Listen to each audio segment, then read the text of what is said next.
నమస్తే, welcome to hit TV.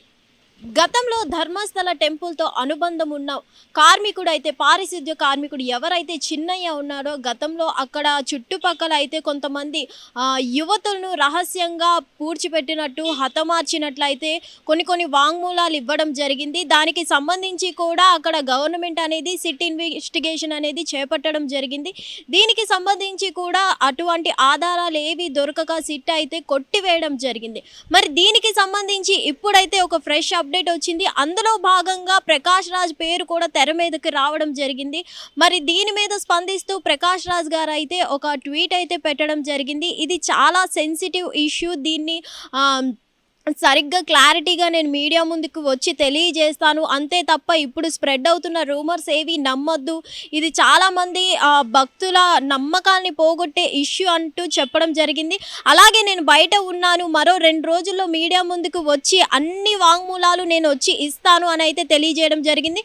అలాగే దీనికి సంబంధించి ప్రకాష్ రాజ్ గారి పేరు ఎప్పుడైతే బయటపడిందో కొంతమంది ప్రజలు అయితే ఇదంతా బీజేపీ కుట్ర అని అయితే చెప్పడం జరుగుతుంది. దీనికి సంబంధించి మనం చూసుకున్నట్లయితే నిజంగా ప్రకాష్ రాజ్ గారు ఎప్పుడు కాంట్రవర్సీల్లో కేర్ ఆఫ్ అడ్రస్గా ఉంటారు కాబట్టి నిజంగా ఇది బీజేపీ యొక్క కుట్రనా, లేదంటే చిన్నయ్య చెప్పిన ప్రకారం ప్రకాష్ రాజు అలాగే ఇంకొంతమంది యూట్యూబర్స్ పేర్లు కూడా బయటకు వస్తున్నాయి. గతంలోనే తెలియజేయడం జరిగింది, కొంతమంది యూట్యూబర్స్ కూడా దీనిలో హస్తం ఉంది అని అంటూ. మరి ఇప్పుడు గవర్నమెంట్ మారింది కాబట్టి ఇప్పుడు గవర్నమెంట్ మళ్ళీ ఏమైనా ఈ కేసు అయితే మళ్ళీ రీఓపెన్ చేయడం జరుగుతుందా?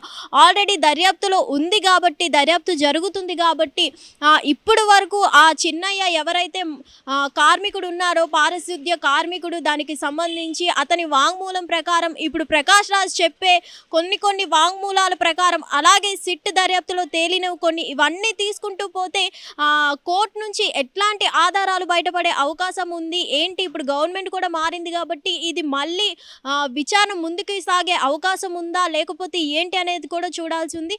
ఏదేమైనా ప్రకాష్ రాజ్ గారు చెప్పే దాని మీద ఇప్పుడు డిపెండ్ అయి ఉంటుంది.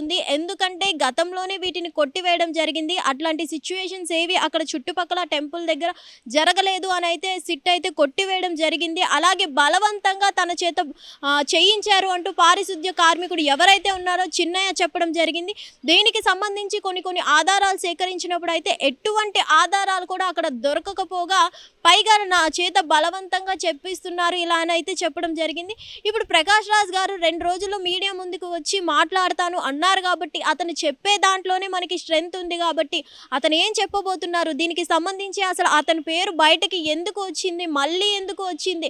గతంలో కూడా అతని పేరు వినిపించింది కానీ ఇంతలా రాలేదు. కానీ ఇప్పుడు వచ్చినప్పుడు ఇతను వెంటనే రెస్పాండ్ అయ్యారు కాబట్టి ప్రకాష్ రాజ్ గారు అతని 2 రోజుల్లో వచ్చి ఏం చెప్పబోతున్నారు ఏంటి అనే దాని మీదే ఆధారపడి ఉంది. హిట్ టీవీ యాప్, ఇందులో short news, live news, entertainment shows, movies, digital magazines తో పాటు మీ జిల్లా వార్తలను కూడా ఫ్రీగా చూడొచ్చు. ఇంకెందుకు ఆలస్యం, వెంటనే హిట్ టీవీ యాప్ ని డౌన్లోడ్ చేసుకుని ఫ్రీగా ఎంటర్టైన్మెంట్ పొందండి. Hit TV app, hit TV app, please download hit TV app. Hit TV app ని ఫ్రీగా డౌన్లోడ్ చేసుకుని ఎంజాయ్ చేయండి. మీకు నచ్చిన ఎంటర్టైన్మెంట్ కోసం హిట్ టీవీ యాప్ ని ఫ్రీగా డౌన్లోడ్ చేసుకుని ఎంజాయ్ చేయండి. హిట్ టీవీ యాప్ ని డౌన్లోడ్ చేసుకుని ఆస్వాదించండి, ఆశీర్వదించండి. ఇంతమంది సెలబ్రిటీలు హిట్ టీవీ యాప్ ని డౌన్లోడ్ చేసుకోండి అని చెప్తున్నారంటే ఎంత మంచి యాప్ ఆలోచించండి. అమెరికాలో చదవాలనుకునే వాళ్ళకి విశ్వసనీయమైన పేరు మన శౌర్య కన్సల్టెన్సీ. UK లో 1 year masters, UK లో 1 year masters, 2 years work permit up to 5 years visa. Contact Saurya Consultancy. Contact 89851 89851.